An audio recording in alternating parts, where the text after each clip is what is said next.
87 missed calls from a man who couldn't miss one vacation. That's the number I stared at from a hospital bed in St. Augustine Regional, Memphis, Tennessee, on a gray Tuesday morning in October while a busted rib made every breath feel like a personality test. My phone screen kept lighting up like a slot machine that only paid out in disappointment. I didn't answer a single one.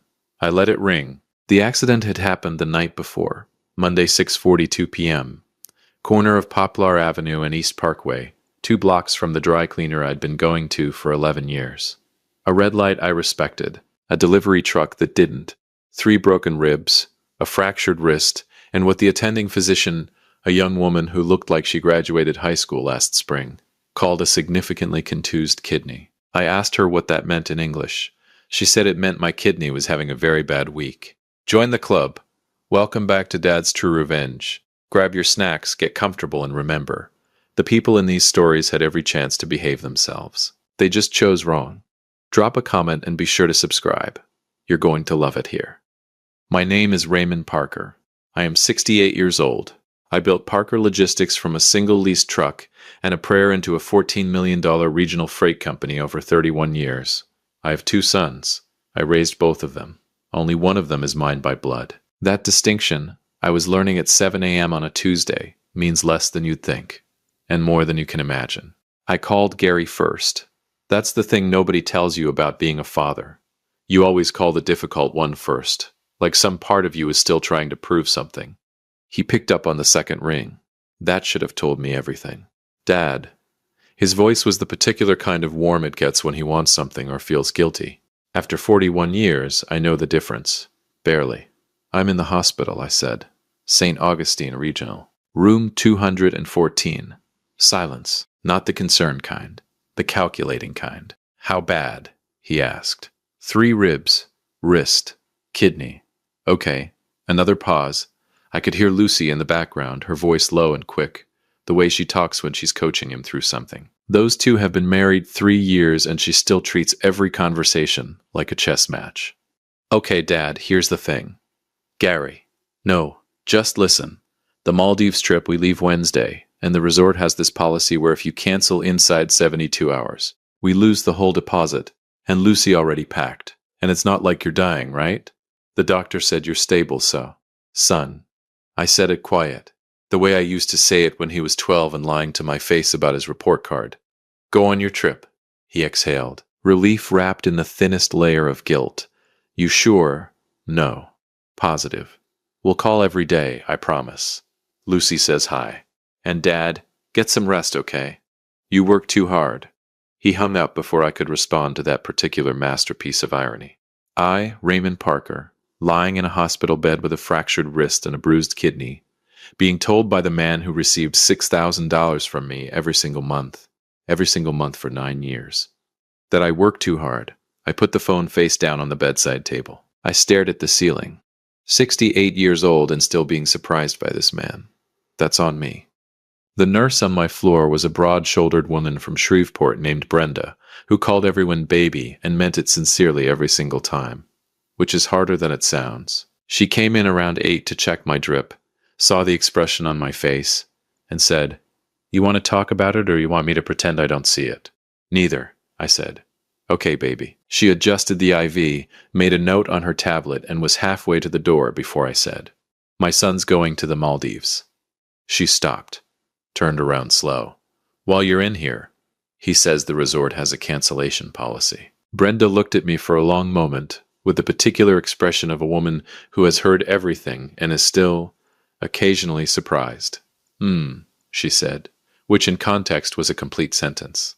After she left, I made 2 more calls.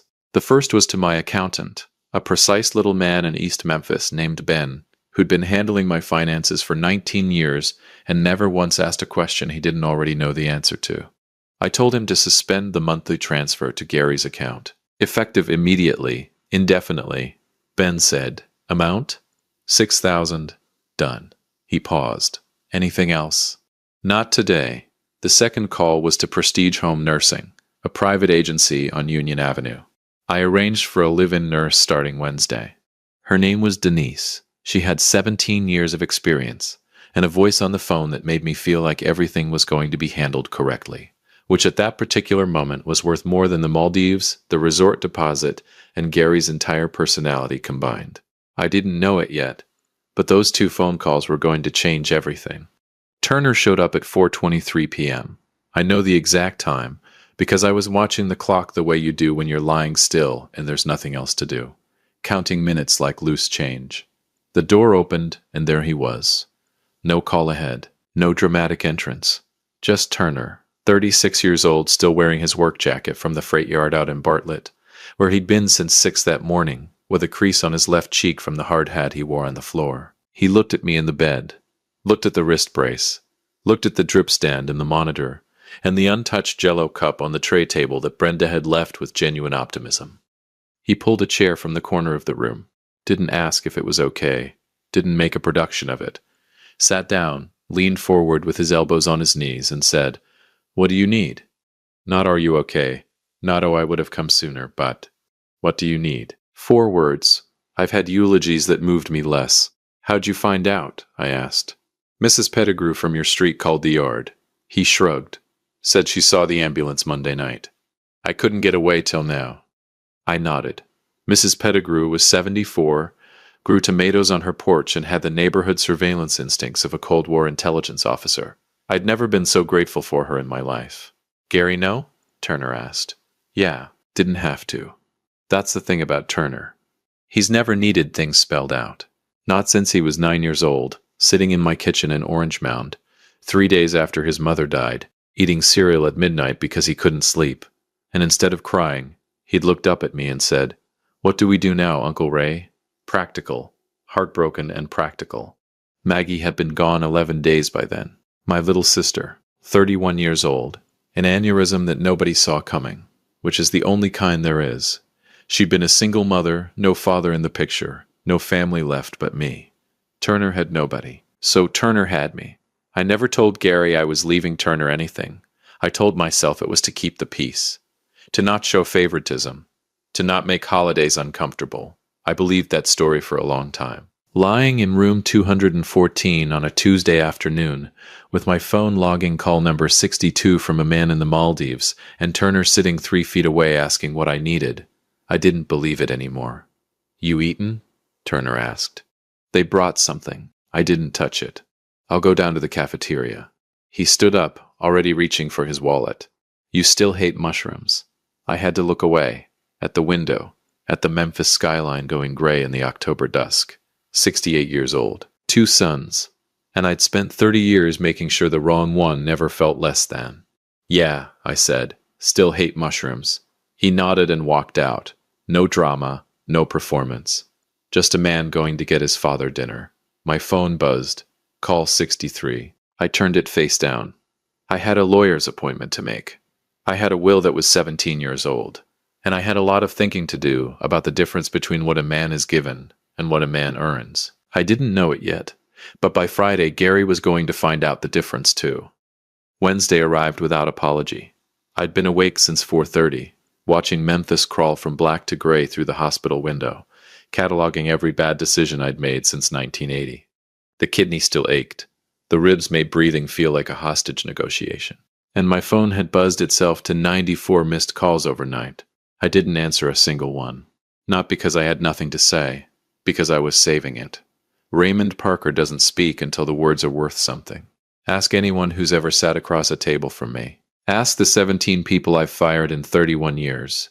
Each one got exactly 1 sentence. Not a syllable more. Friday was coming. I was saving my words for Friday. Denise arrived at 8:15. 61 years old. Silver hair. Originally from Galveston. She moved through the room the way experienced people move through crisis. No wasted motion, no performance. She shook my good hand, checked my chart, looked at me directly and said, "You sleep?" "Some. You eat." "Turner brought something last night." "Turner family." "Yes." I said it the way I should have been saying it for 20 years. She nodded like that was settled. By 9 she'd reorganized my medications, briefed 2 nurses, and reported a rattling ventilation unit above my bed that facilities had ignored for 6 weeks. It was fixed by noon. 9 years. $6,000 a month. To Gary. 45 minutes with Denise, and she'd already done more for me than he had in a decade. I didn't sit with that thought long. It had edges. Turner came back at 11 with 2 dark roasts from the place on Madison Avenue I'd been going to since 2004. No sugar. Splash of cream. He handed mine over without asking. Because he already knew. He'd known since he was 14, riding with me on Saturday mornings while I ran the books. Maggie used to say Turner absorbed information about people the way other kids absorbed video games. Completely. Permanently. She was rarely wrong about him. I missed her every single day. I missed her more when her son walked into a room. "How's the wrist?" he asked, dropping into his chair. Annoying. Denise seemed all right. She fixed the ventilation unit. That almost got a smile out of him. Almost. Good sign, he said. We sat. No performance. No managed silences. Just 2 people in a room being honest about where they were. I hadn't had that in longer than I wanted to admit. Your phone's been going off, he said. I know. Gary. Mostly. Lucy called 8 times. I turned the phone over. 98 calls now. That tells you everything. Turner was quiet. Then, what are you going to do? About which part? He looked at me. All of it. I set the phone down. I've got a meeting with Arthur Simmons tomorrow afternoon. Arthur was my estate attorney on Peabody Place. $400 an hour. Worth every cent because he had no unnecessary opinions. The will's 17 years old. Turner, I wrote it when I thought keeping the peace was the same as keeping the family. I stopped. It's not the same thing, he said quietly. No, it's not. He looked at the window. The Memphis skyline sat flat and gray in the midday light. You don't owe me anything, Raymond. What you did after Maggie died. Turner. He stopped. Let me finish what I started. He held my eyes for a long moment. Then he nodded. Once. Picked up his coffee. I didn't know it yet. But that nod was going to cost him something, too. Gary called at 2:17. I answered. Not because I was ready. Because Wednesday at 2:17 was my time and I decided that. Dad. The warmth was gone. What was left was tight. Controlled. Ben called me. I imagine he did. The transfer didn't go through. That's correct. Maldives silence. The $1,200 a night kind. Then, is this because of the hospital? Because we talked? We didn't talk, Gary. You explained. There's a difference. Okay, that's not. A beat. By the pool. Of course she is. Put me on speaker. Dad. Gary. The quiet voice, the report card voice. Speaker. A rustle. Wind. Something expensive playing in the background. You're on, he said. Lucy. She came in sharp. Raymond. Hi. How's the resort? It's beautiful. I know exactly what you cover with it. I've known for 9 years. One more beat. Clean and final. We'll talk when you're back. Face to face. You can't just enjoy the Maldives, son. I hung up. Turner was watching me with something I couldn't fully name. Not quite respect. Not quite grief. Somewhere in between. Like a man watching another man finally put down something heavy he'd been carrying too long. You good? He asked. I considered it honestly. The wrist ached. The ribs ached. The kidney was still having its bad week. Getting there, I said. He nodded, drank his coffee. Didn't push. That was the thing about Turner. He never pushed. He just stayed. And sometimes staying is the whole thing. At 5:30 he stood, put on his jacket. I'll be back tomorrow. 7:30, before your attorney meeting. He said it like a schedule he'd already built his day around. Because he had. The door swung shut. The room went quiet the way rooms do when someone with actual presence leaves them. I looked at my phone. 99 missed calls. Somewhere over the Indian Ocean, Gary was doing the math. And I hadn't even started yet. Some men burn the house down when they're done with it. Not me. I hand over the keys to the right person, let the wrong one find out from a courier on a Friday morning, and sleep like a man who finally settled a debt he's been carrying for 30 years. That's not weakness. That's 68 years of knowing the difference between noise and power. Gary made noise. 102 missed calls worth of noise. I made a Thursday appointment with Arthur Simmons on Peabody Place and signed 17 pages in blue ink. Only one of those things changed anything permanently. Turner showed up at 7:30, exactly like he said. No fanfare, no production, just a knock, Denise opening the door, and Turner standing there in his work jacket, with his car keys already in his hand. He helped me into a jacket, signed the temporary release papers while Denise rattled off a list of instructions he memorized without writing down a single word, and walked me to the elevator like a man who'd been doing this his whole life. Which, in every way that mattered, he had. The '09 Camry was in the third row of the parking lot, cracked side mirror catching the weak Thursday morning light. He opened the passenger door. Didn't make a thing of it. I got in. Memphis rolled past the windows. Orange Mound, where I'd raised him. Midtown, where I'd built the business. Downtown, where Arthur Simmons had been keeping my secrets and my estate in order for 22 years. Turner drove like he did everything. Steady, no unnecessary moves. Eyes forward. We didn't talk. We didn't need to. Arthur met us at the door himself. 70 years old, gray suit, the particular expression of a man who has spent decades knowing exactly what people are worth and exactly what they've done to deserve it. His office on Peabody Place smelled like old paper and serious money. The 17-year-old Will was already on the conference table when we walked in, laid out flat like a patient ready for what came next. "You've reviewed my notes?" I asked. "Thoroughly," he said. "You're certain, Arthur?" I looked at him across the table. I've never signed anything in 22 years that I wasn't certain about. He almost smiled, opened his folder, and we began. I didn't know it yet, but Gary's flight had touched down at Memphis International 40 minutes earlier.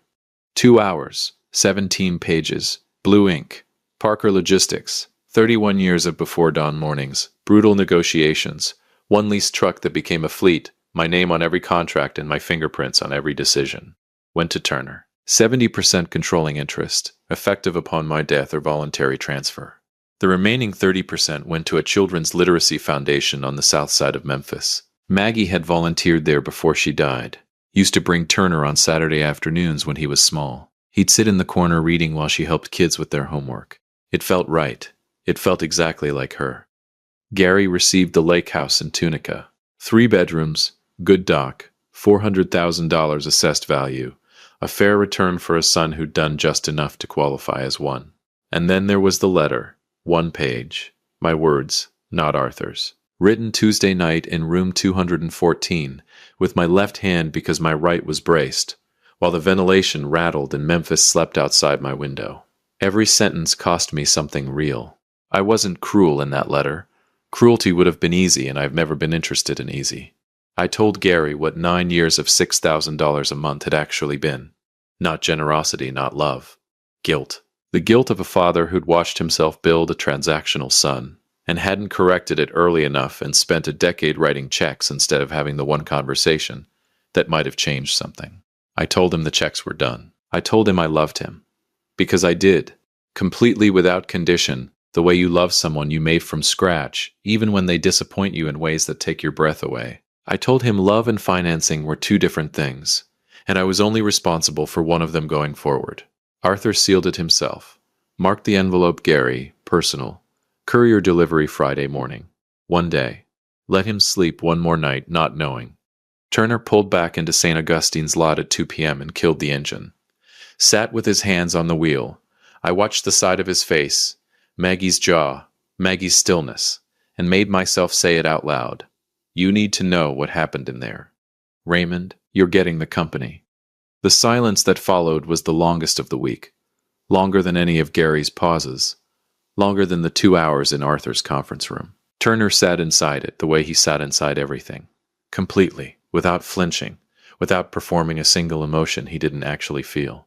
When he finally spoke, his voice was low. That's too much. It's exactly enough. Don't argue with a man with 3 broken ribs. You didn't have surgery. I'm in a wrist brace. Don't split hairs with me. The real smile came then. Not the almost smile from Wednesday. The actual one. The one I'd seen maybe a dozen times in 36 years. Always at moments that genuinely surprised him. It lasted 4 seconds, and then it was gone, back behind the composure he wore like a second skin. Maggie would have had something to say, I told him. She would have cried first, he said. Then she would have told you it was about time. We stayed another minute in the quiet car. Then Turner got out, came around, helped me to my feet without making anything of it, and walked me back inside. I didn't know it yet, but Gary was already in the building. He was standing outside room 214 when we came off the elevator. Travel clothes, expensive carry-on, Maldives tan, The look of a man who'd cut a trip short and was working out how to be angry about it in a way that didn't expose how scared he was. Lucy wasn't with him. Smart woman, Lucy. She'd read the room from the car. He looked at me, looked at Turner, looked back at me. You changed the transfer, he said. Yes.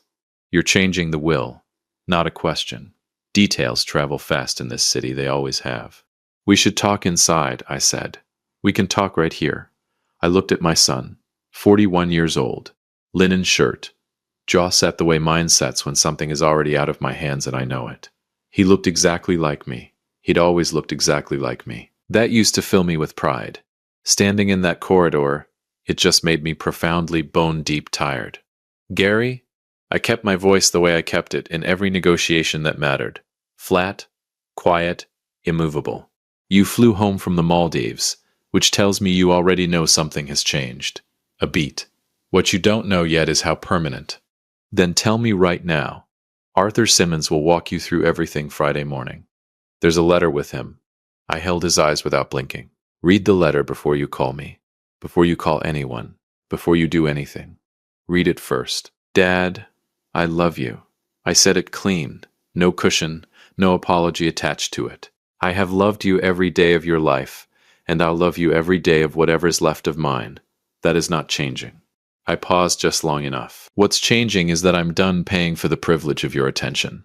The words landed. I watched them land. Something crossed his face, fast like weather. Anger on top. Underneath it something raw, something that had the shape of shame and might grow into it someday, if he gave it room. He didn't respond. Turner opened the door to room 214. Held it. I walked through. The door closed. We didn't hear Gary leave. But after a while, the corridor went quiet and stayed that way. Denise looked up from her clipboard, read the room in 1 second, the way sharp people do, and said, "Dinner in 20 minutes. And this time, you're actually eating." "Yes, ma'am," I said. I sat on the edge of the bed. Turner took his chair. Memphis turned gold outside the window, that late Tennessee light that makes hard things look survivable. Maybe even worth it. Maggie used to love this light. My phone sat screen up on the bedside table. Still. Silent. No buzzing. No missed calls stacking up like unpaid debts. Just quiet. Clean and earned and completely mine. Parker Logistics had a future with the right man's hands on it.